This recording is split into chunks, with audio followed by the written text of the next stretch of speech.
Axle backs is off. Wasn't too bad. It a lot easier than working on the Stealth for sure.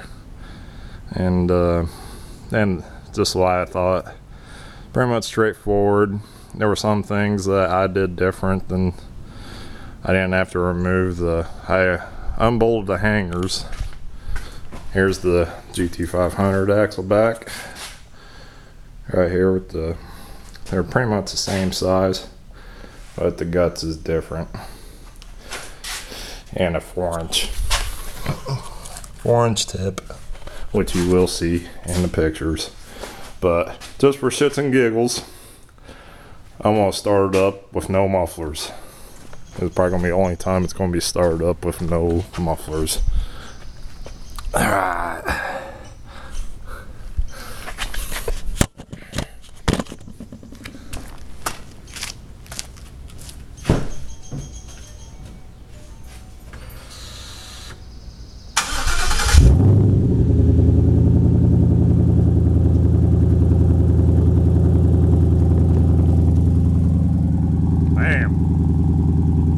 That's loud.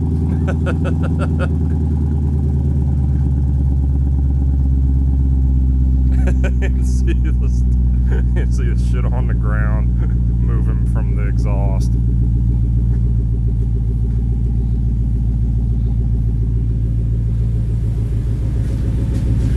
But the funny thing is,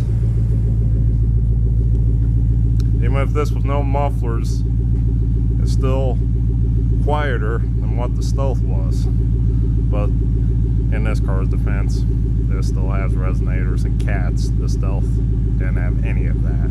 It was a full 3-inch setup. Yeah.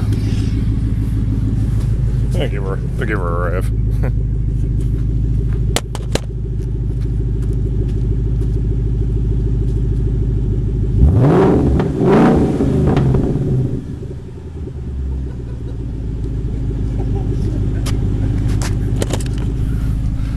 Yeah, that would that'd piss off neighbors.